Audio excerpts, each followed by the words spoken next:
after Mother passed away, that she, a resident of Northfield, Minnesota, got up in front of a big community meeting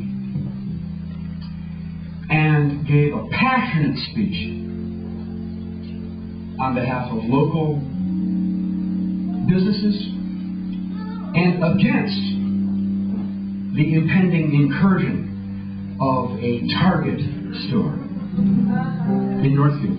Yeah, cool. Amen. Hallelujah. Mom, my mother.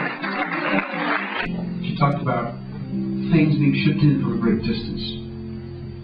And she talked about how those big parking lots of big box stores become ignored, full of litter and sometimes crime.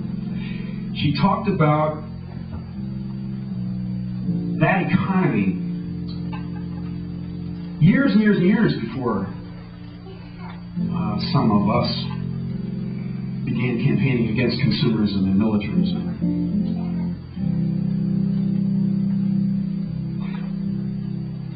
My mother grew up in the Dutch Calvinist community. My mother had to adjust her life, not so much from opposition to her youth or her grandparents who raised her. She was an orphan. Or the community that raised her. She went to Calvin College. She stayed in that Dutch Midwestern community much of her adult life. Gradually she came out as she started traveling and started experiencing the world and started experiencing other cultures and started organically on her own, really, finding a way to consider other ways of living, but never energetically blaming or judging her own past. She had anger, as do many of us in that community. She certainly had her anger. But she wasn't dismissing a whole group of people and thereby also just dismissing her whole youth, which some of us do, and it gets us into trouble, that level of bitterness. It becomes a kind of personal bigotry against ourselves. Anybody know what I'm talking about here?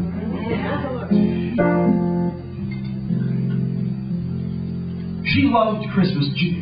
Mom loved, because she would start making that Dutch banquet pastry months in advance. She would take it up and down the street to all the neighbors. She was known for her almond paste stuff. She made things for the neighborhood, and she made things for us. She got each of us a hardcover book each year. She wanted us to be well educated. Accepting that gift from my mother, which is becoming a new kind of gift to me in memory, now that I've learned more about it, I would like to dedicate today's post-religious church service to giving, and I'd like to start my message with what I'm taking from that gift that my mother gave me, which is forgiveness. Forgive-a-luia. It's a little like give-a-luia. Forgive-a-luia. Forgive-a-luia. Forgive-a-luia. I want everybody to just whisper that word to the person next to you.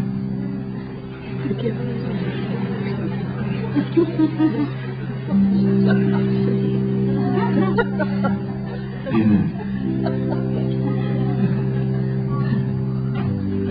Brother Stephen and I are now going to try a song from the Life After Shopping Gospel Choir Songbook. Sure wish they were here.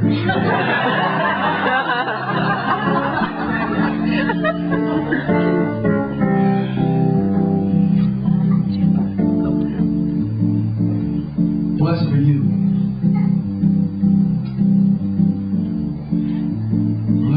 are you.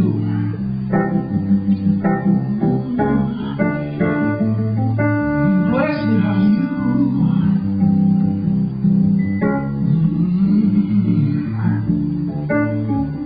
Blessed are you.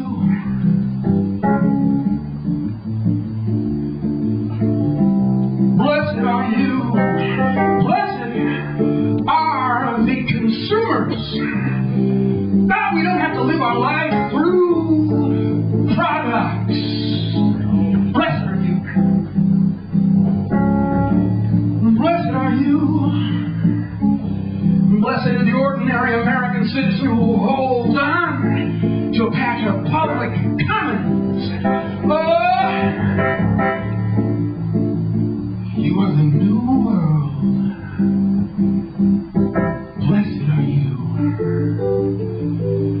Blessed is the artist who is not corporate sponsored. You're going to be the one who teaches us peace. And somebody give me a peace hallelujah here today. You gotta go shop. Say, why is it the second I did my fake Texas accent, I look right at you, sir? Why?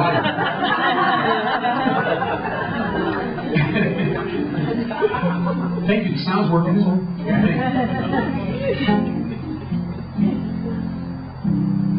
And yet, there's a difficult, tortuous riddle here that is help me figure it out today. I'd like to spend the rest of the day working on it, okay?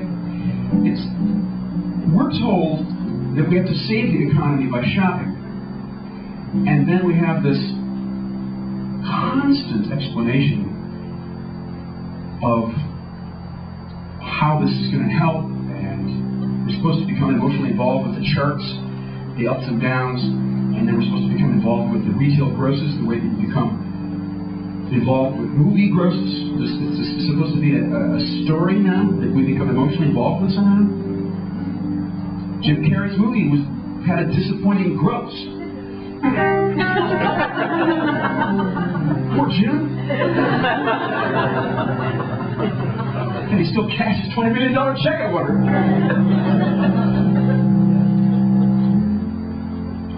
There's a whole bouquet of narratives now that we're supposed to adopt and become emotionally attached to. It flows from, it's hard to find the source. I know that George Bush and Rudy Giuliani's saying, if you love your country, you'll go out and shop.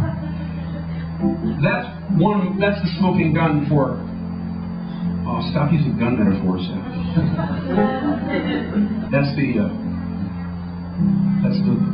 That's the blowing tulip for the touch metaphor. Leave the touch alone.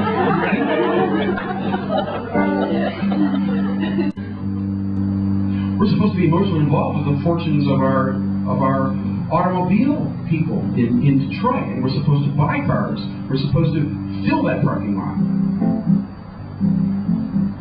The companies have been cramming those parking lots and working with the highway lobby to dominate Congress for decades and decades and decades, and we don't even think of that. Giving at Christmas needs to change.